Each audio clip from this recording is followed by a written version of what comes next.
Good afternoon. Welcome to the Midday Mull for Friday, the 21st of August. Continuing to reflect on Ruth and a bit of a recap and a bit more detail from yesterday. Verse 20 has puzzled me quite a bit. Ruth has come back with a great harvest, and she tells Naomi everything that has happened. And she says to her that the person in whose field I work today is Boaz.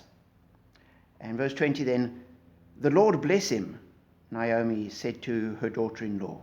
"He has not stopped showing his kindness to the living and the dead." She added, "That man is our close relative. He is one of our guardian redeemers." And often as I've read that, I've been puzzled, who is the he that has not stopped showing kindness? She hears about Boaz, and at first I thought, she's saying that Boaz hasn't stopped showing kindness. Whereas in actual fact, Boaz has only just started showing kindness. And the he that she's referring to must be God, because she says, "The Lord bless him, he has not stopped showing." It's the Lord that is still doing this. And it's God that has not stopped showing kindness to the living and the dead. And as I pondered that, it seems that she suddenly realizes that God has been there and making a difference. So she prays for God to bless Boaz, and then she says, this God is still here.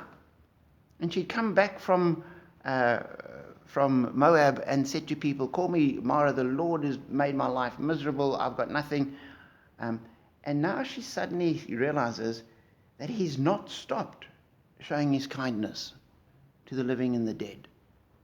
It's almost as though her eyes are open, and she suddenly sees that her situation, although it was bad, she had not been abandoned.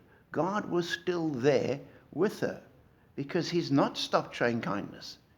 She probably thought that he had.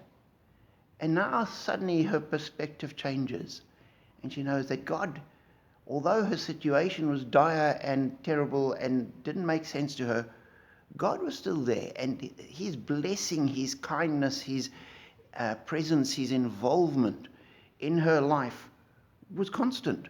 She just hadn't seen it.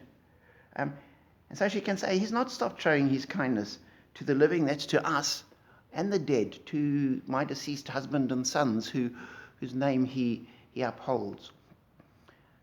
And I pray that in those times when we are facing desperate situations, and we like Naomi are saying, "Oh, my life is bitter, God has turned things around, I really am at the end of all things," that we'll actually have that insight and that glimpse and that glimmer, that in that darkness, God is still there.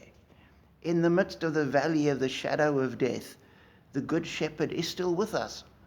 Doesn't magically take the shadow of death away. He doesn't magically translate us into a completely different situation. He walks with us down that path, along those twisty roads, and in the darkness and in the fear. He's still there. And so I pray that you would know that when you have darkness in your life, and that somehow, as you pray for people, they'd be able to sense that as well. And that would be an encouragement to you and to others. Be blessed.